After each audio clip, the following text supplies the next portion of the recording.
tu ene langi, le whapea o I tonu le a whausia ai urua I wa maulu, e pei ona yeile marienga le August, na whaalau roa I se teimere I mamau atu. Na whaeroa Albanese le SPS o le asia singa le te taulanga o Barrow in Furnace, o se nofuanga o Pito City fo I mo le whausia ina I o waa. O le amawai fo I ma le avanoa mo suyo Ausetalia, e mawai le tomai le whaatinoina o le fo I ngā ruenga, ma o ai ina whausia ai fo I ma yeito I ngā waa maulu I te tonu rawa I o Ausetalia, le olo I ai le fuafuanga o Ausetalia I saute o le a wha mautuanga I ai.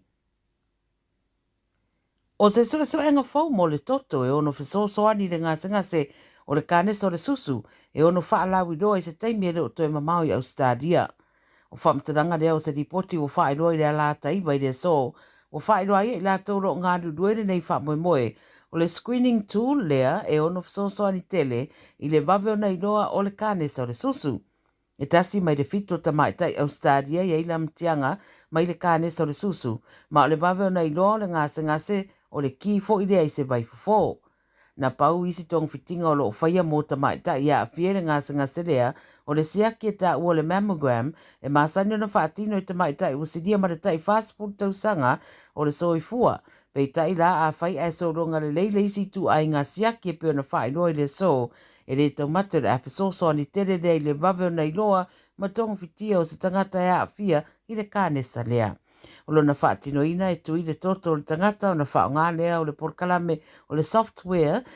program e sa ili ai pea a fia le kane so le susu pere ai foi. O lo whaataria la pe o le ataria ina alo ia le eito inga suenga I Ausetalia.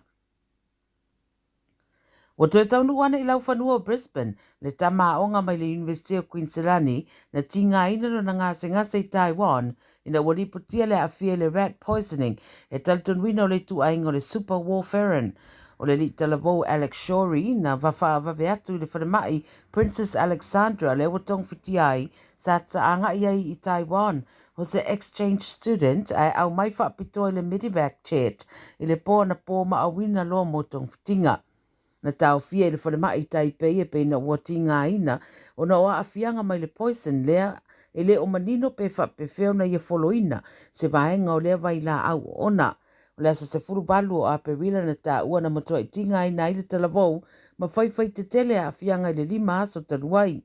E masaro mio ni tau mawhasa ia whaatau I maketi le awala lea ia afiai. Ta uesi o na tinao Julie le 9 News, no na nganga whaafitai ma le wha maulalo I tangata na o latu sao ina se vai ngā tupe lua se lau wafe e toe whaafo I anaisi ana tā mai Brisbane mo le whaiau tong fitinga.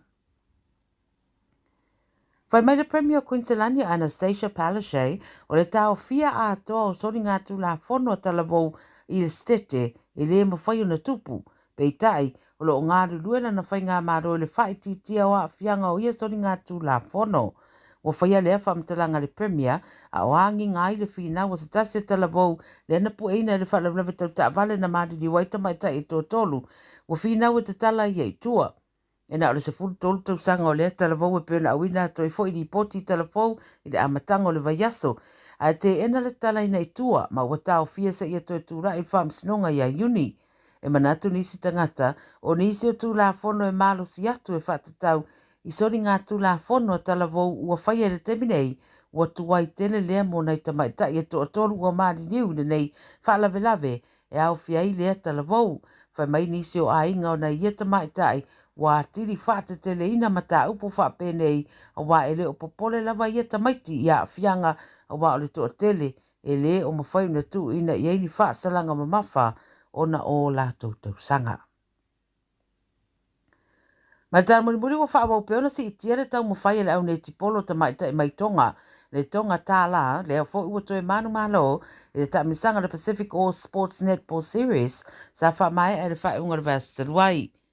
O le tūlanga na mai tawina o le whaia ina ai o le au a Malawi, I le lawhetawinga I le finals, a Malawi o le numero 1 o le whaasolonga au ne tipolo le lalangi.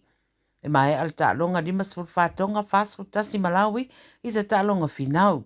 I le lua fa se fulvalu sa whaatulanga fast food ma le lua I tonga, I le lisio au ne tipolo le lalangi, pe tai u whairoi di poti le vasanei, ua finau nei mo sona avanoi au ne tipolo e ono pito I lunga I le lalangi, Whinau whatasei ma au mai Ausetalia, New Zealand, Enelangi, Jamaica, ma Afrika I saute. O le aua Samoa le tifai moana na tūranga 5 I lea ta msanga. Tala ia le radio Samoa mai Ausetalia, mō le nei fo ia se tofi, whairoi fo ia tai ao, mō saisi whao popo.